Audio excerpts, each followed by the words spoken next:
Hello दोस्तों, बहुत बहुत स्वागत है। ये वीडियो स्पेसिफिकली इलेक्ट्रिकल के लिए है, तो जो लोग इलेक्ट्रिकल से नहीं हैं उनके लिए फ़ायदेमंद नहीं होगा। इस वीडियो में हम 500 क्वेश्चन की सीरीज शुरू करने वाले हैं जो कि जेई एग्जाम में बार बार पूछे गए हैं, चाहे वो यूपी ट्रिपल एससी का हो, एसएससी का हो, यूपी पीसीएल या डीएमआरसी, एलएमआरसी, एनएमआरसी के एग्जाम में बार बार पूछे गए हैं। ये 500 क्वेश्चन वो हैं जो लोग सिलेबस पूरा नहीं कर पाते हैं, किसी जॉब में हैं या किसी कारणवश वो सिलेबस को नहीं पढ़ पाते हैं, तो ये 500 क्वेश्चन ज़रूर कर लें। हम पार्ट फर्स्ट की बात कर रहे हैं। पार्ट फर्स्ट से आपको ये यकीन हो जाएगा कि ये सीरीज़ कितनी इंपॉर्टेंट आपके लिए साबित हो सकती है।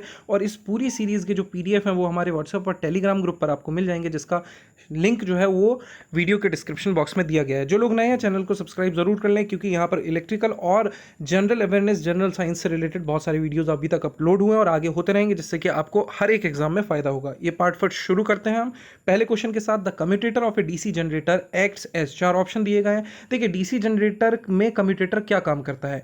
आपको पता होगा कि फैराडे लॉ जो है वो फैराडे लॉ एसी ही जनरेट करता है, बट आपको डीसी जनरेटर अगर उसको बनाना है, उसका आउटपुट देना है, तो आपको डीसी वहां पर चाहिए होगा। तो ये कम्यूटेटर बेसिकली एसी को डीसी में कन्वर्ट करता है, और एसी में डीसी कन्वर्ट करने के लिए जो यंत्र है वो रेक्टिफायर भी कहा जाता है। तो यहाँ पर बेसिकली उसका काम रेक्टिफायर का होता है। Next, Fleming's left hand rule is applicable to. ये क्वेश्चन न जाने कितनी बार पूछा गया कि फ्लेमिंग का लेफ्ट हैंड रूल इनमें से किस में काम करता है, तो सही आंसर है डीसी मोटर। नेक्स्ट क्वेश्चन की तरफ बढ़ते हैं। ए वैक्यूम क्लीनर एम्प्लॉयज विच मोटर, इनमें से कौन सा मोटर जो है वो वैक्यूम क्लीनर में लगता है या काम आता है, तो आंसर सही होगा सिंगल फेज सीरीज मोटर जो है वो वैक्यूम क्लीनर में काम आता है। Next question, which of the following single phase motor is available with speed as low as 1 revolution per minute. ये क्वेश्चन न जाने कितने बार कितने ही एग्जाम्स में पूछा गया है कि ऐसा मोटर बताइए जिसकी स्पीड 1 रेवोल्यूशन पर मिनट तक भी हो सकती है, तो सही आंसर है shaded pole motor. Next, the BH curve for which will be a straight line passing through the origin. किसका BH कर्व बिल्कुल स्ट्रेट लाइन होगा जो कि ऑरिजिन से जा रहा होगा, तो सही आंसर है एयर। एयर का BH कर्व एक स्ट्रेट लाइन होगा जो कि ऑरिजिन को कट करेगा। इन ए 3 phase induction motor crawling happens at, crawling की जो कंडीशन है वो पूछी गई है कि 3 फेज इंडक्शन मोटर में क्रॉलिंग कब होती है, तो इसका सही आंसर है जब ऑड मल्टीपल्स जो हैं, जो ऑड मल्टीपल्स जो होंगे फंडामेंटल फ्रीक्वेंसी कंपोनेंट के, वहां पर क्रॉलिंग होती है। Next, a supply voltage of 230 volt 50 hertz is fed to a residential building, write down its equation for instantaneous value. यहाँ पर पूछा गया कि 230 वोल्ट की 50 हर्ट्ज की सप्लाई एक रेजिडेंशियल बिल्डिंग को दी जाती है, तो उसकी इंस्टेंटेनियस वैल्यू क्या होगी। मतलब कि जो साइन वेव है उसको अगर हम टाइम के रेस्पेक्ट में देखें तो किससे शो कर पाएंगे। सही आंसर होगा 325 साइन 316.16t। ये क्या हो जाएगा, 2π/ft हो जाएगा।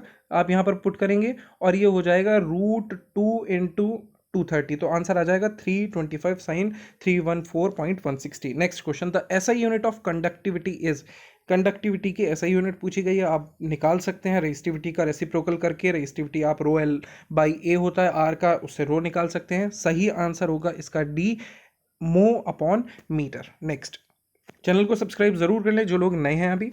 Next question, magnetic lines of force coming from a magnet. अब यहाँ पर एक बहुत सारी कंडीशन दी गई हैं। ये कहा गया कि मैग्नेटिक लाइंस जो होंगी, जो एक मैग्नेट से निकलेंगी, तो आपने देखा होगा कि N से निकलेंगी और S की तरफ जाएंगी। अब इनमें से वो कौन सी जो कंडीशन है उसको फुलफिल करती हैं, तो इसमें सही ऑप्शन होगा C, वो इंटरसेक्ट नहीं कर सकती। कोई भी मैग्नेटिक लाइन किसी दूसरी मैग्नेटिक लाइन को इंटरसेक्ट नहीं करेगी। ठीक है। टेस्ला इज सेम एज, अब यहाँ पर पूछा गया कि टेस्ला एक यूनिट होती है, वो किसके बराबर होती है। तो देखिए, टेस्ला जो है वो फ्लक्स डेंसिटी की है B, और B इज इक्वल्स टू आप जानते हैं φ/A, तो φ/A से वेबर पर मीटर स्क्वायर आंसर हो जाएगा। Option B is correct. Next, a piece of oil soaked paper has been inserted between the plates of parallel plate capacitor, then the potential difference between the plates will be, answer आपको बताना है। यहाँ पर क्या किया गया है कि ऑयल सोक्ड पेपर जो है वो पैरेलल प्लेट कैपेसिटर की जो प्लेट है उनके बीच में रख दिया गया है, तो प्लेट के बीच का आपको पोटेंशियल डिफरेंस बताना है कि उसके साथ क्या होगा। देखिए, यहाँ पर क्योंकि आपने इंसर्ट कर दिया है, बीच में एक मीडियम आ गया है, तो उसकी वजह से जो पोटेंशियल डिफरेंस है वो डिक्रीज होगा। Next, the unit of volume resistivity is, इनमें से ये पूछा गया है कि चारों ऑप्शन में वॉल्यूम रेजिस्टिविटी की यूनिट क्या होगी। देखिए इस तरीके की जो बहुत नॉर्मल नहीं है, इस तरीके के आपको जिनका फॉर्मूला याद ना हो ऐसे क्वेश्चन पूछे जाएंगे जिनकी आपको यूनिट देखनी होगी। सही आंसर है ए, आप वॉल्यूम रेजिस्टिविटी का फॉर्मूला लगाएंगे और आपको ये यूनिट मिल जाएगी। Next, the north pole of a magnet is moved away from a metallic ring, the induced current in the ring flows. अब यहां पर कहा गया कि नॉर्थ पोल जो है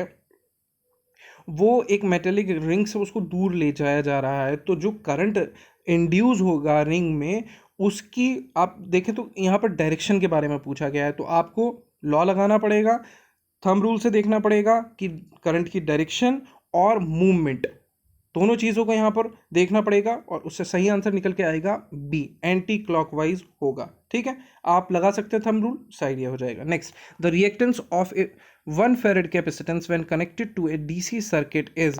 रिएक्टेंस बताना है जब 1 फेरेड कैपेसिटेंस जब कनेक्ट किया जाता है डीसी सर्किट। अब डीसी सर्किट है तो फ्रीक्वेंसी क्या होगी, फ्रीक्वेंसी होगी 0, और अगर आप उसका रिएक्टेंस निकालेंगे तो क्या होता है 1/2πfc। अब नीचे अगर 0 आ रहा है, 1/0 है, तो 1/0 में आंसर क्या आ जाएगा, इन्फिनिट आ जाएगा। ए ऑप्शन इसका करेक्ट हो जाएगा। Next, the current drawn by a tungsten filament lamp is measured by an ammeter, the ammeter reading under steady state condition will be what, the ammeter reading when the supply is switched on. यहाँ पर पूछा गया है कि tungsten filament lamp की जो है एक एमीटर के द्वारा जो है उसका करंट मेजर किया जा रहा है। अब यहाँ पर ये पूछ रहे हैं कि स्टेडी स्टेट कंडीशन में जैसे ही सप्लाई स्विच ऑन होगी तो उस एमीटर की रीडिंग क्या होगी। जो एमीटर की रीडिंग होगी वो यहाँ पर लेस देन होगी, स्टेडी स्टेट कंडीशन में स्विच ऑन करने की कंडीशन से लेस देन होगी। नेक्स्ट, चैनल को सब्सक्राइब जरूर कर लें जो लोग नए हैं, जिससे कि इस पूरी सीरीज का आपको फायदा मिल सके। Next, hysteresis is the phenomenon in the magnetic circuit by which. अब यहाँ पर बी और एच में जो कर्व बनता है, बी एच कर्व जो होता है, ये पूछा गया है कि कौन किसको लैग करता है। तो आपको याद रखना है क्योंकि हम उसको बी एच कर्व बोलते हैं, तो बी लैग करेगा बिहाइंड एच। ठीक है, याद रखिएगा इससे। इसी तरीके के कंफ्यूजिंग क्वेश्चन होते हैं जो कि बहुत नॉर्मल होते हैं बट आपको उसमें याद नहीं आते हैं। Next question, the AC bridge used for measurement of dielectric loss. ये फ्रीक्वेंसी पहले पूछा जाता था और अब आजकल ये बहुत ही ज़्यादा पूछा जाने लगा है कि डाइलेक्ट्रिक लॉस ऑफ कैपेसिटर को मेजर करने के लिए कौन से एसी ब्रिज का यूज़ होता है। तो सही आंसर है शेयरिंग ब्रिज। ठीक है, इसी से कैपेसिटेंस मेजर करते हैं और इसी से डाइलेक्ट्रिक लॉस।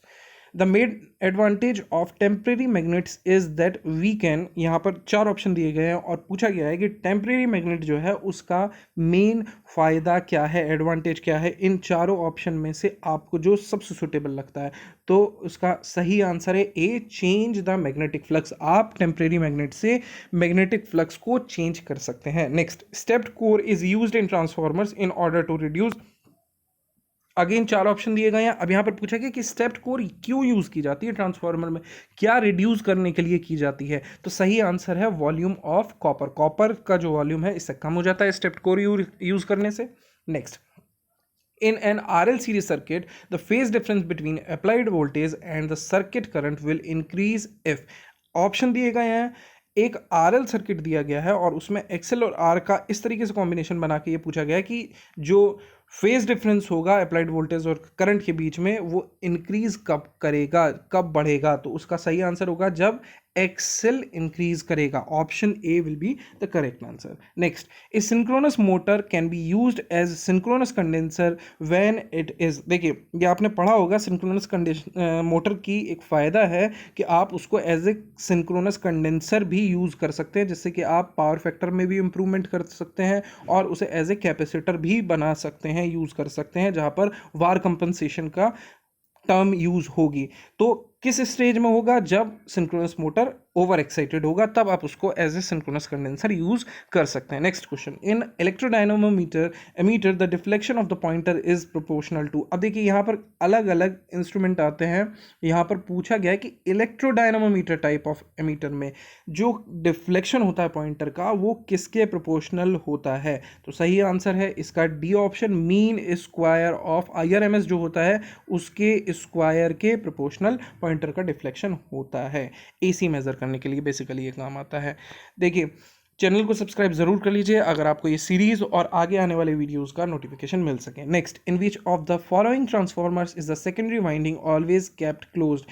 इनमें से कौन सा, इसको दूसरी तरीके से भी पूछा जा सकता था कि इस ट्रांसफार्मर में सेकेंडरी वाइंडिंग कैसी रहती है, या फिर ये पूछा गया कि सेकेंडरी वाइंडिंग जो है हमेशा क्लोज्ड रहती है, वो कौन सा ऐसा ट्रांसफार्मर है। तो सही आंसर है सीटी। सीटी में सेकेंडरी वाइंडिंग हमेशा क्लोज रखते हैं।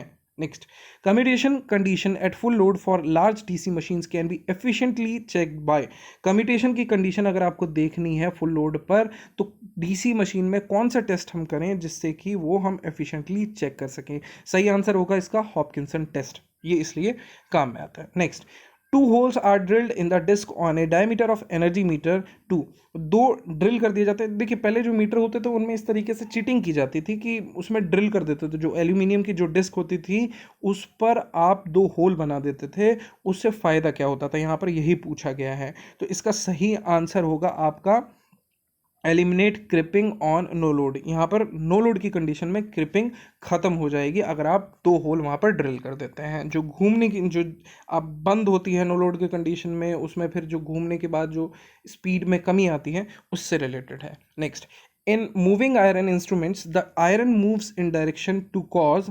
मूविंग आयरन इंस्ट्रूमेंट्स में, एमआई इंस्ट्रूमेंट्स में ये पूछा गया कि iron moves in direction to cause, जो आयरन है वो मूव करता है, वो क्या करने के लिए मूव करता है। तो सही आंसर होगा मिनिमम रिलक्टेंस पाथ। जैसे करंट जो है वो मिनिमम रेजिस्टेंस पाथ को फॉलो करता है, इसी तरीके से मिनिमम रिलक्टेंस पाथ को यहाँ वहाँ पर आयरन उसी पाथ पर मूव करता है। Next, the material to be used in the manufacturer a stranded resistor should be of. Stranded resistor को बनाने के लिए कौन सा मटेरियल यूज़ होता है, उसकी क्या स्पेसिफिक क्वालिटी होती है। तो यहाँ पर जो ऑप्शन दिए गए हैं उनमें सही आंसर होगा high resistivity and low temperature coefficient. ये हमें स्टैंडर्ड रजिस्टर बनाने के लिए दो कंडीशन फुलफिल होनी ज़रूरी है। नेक्स्ट क्वेश्चन की तरफ बढ़ते हैं, उससे पहले चैनल को सब्सक्राइब जरूर कर लें जिन लोगों ने अभी तक नहीं किया है। आगे क्वेश्चन बढ़ते हैं। Low voltage windings are placed nearer to the core in case of concentric windings because. पूछा गया है कि लो वोल्टेज वाइंडिंग जो है वो पास पास रखी जाती है जहाँ कोसेंट्रिक वाइंडिंग होती है।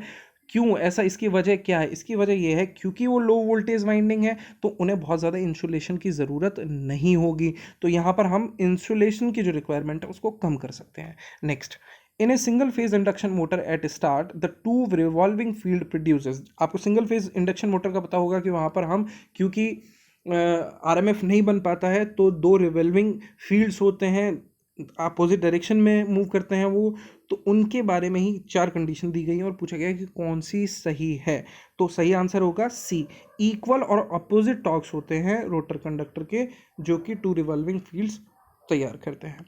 Next, damper winding and synchronous motor is used to. देखिए, डैम्पर वाइंडिंग का यूज पूछा गया कि भाई सिंक्रोनस मोटर में जो डैम्पर वाइंडिंग होती है ये फिक्टिशियस होती है वैसे, बट इसका काम बेसिकली होता क्या है। तो इसका बेसिक काम है हंटिंग को सप्रेस करना। चारों ही ऑप्शन या तीन ऑप्शन आपको इसमें ऐसे लगेंगे कि ये सही हो सकता है, बट सही आंसर इसका होगा सप्रेस करना हंटिंग को। अब दो क्वेश्चन है जो कि आपको करने हैं, 31 एंड 32। 30 क्वेश्चन हमने करे हैं, दो क्वेश्चन के जवाब आपको कमेंट बॉक्स में देने हैं।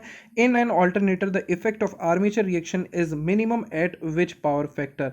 ऑल्टरनेटर में आर्मेचर रिएक्शन का इफेक्ट सबसे कम कब होता है? चार ऑप्शन दिए गए हैं, आपको इसका आंसर देना है। नेक्स्ट, टर्बो अल्टरनेटर जो होते हैं उनमें जो रोटर होती है क्या उसकी स्पेसिफिक क्वालिटी होती है? Small dia long axial length, या फिर large dia long axial length, large dia small, small dia और एक्सेल लेंथ। ये चार में से आपको ऑप्शन अपना बताना है कमेंट बॉक्स में। इसके साथ हमारा ये वीडियो खत्म होता है। जनरल अवेयरनेस जो कि एसएससी जेई के लिए स्पेसिफिक 10 साल के क्वेश्चंस हमने उसमें वहाँ पर डाले हैं, अलग अलग चैप्टर वाइज उनको फ्रेम किया गया है। इस वीडियो को देखना ना भूलें। इसके साथ साथ हमारे टेलीग्राम, व्हाट्सएप और फेसबुक पेज को लाइक करके हम वहाँ पर आपको स्टडी मटेरियल जो है शेयर करते हैं, उसको ज़रूर वहाँ पर फॉलो कीजिए। साथ साथ चैनल को सब्सक्राइब करके बेल आइकन ज़रूर दबा दीजिए जिससे कि आने वाले वीडियोज़ आपको मिलते रहें।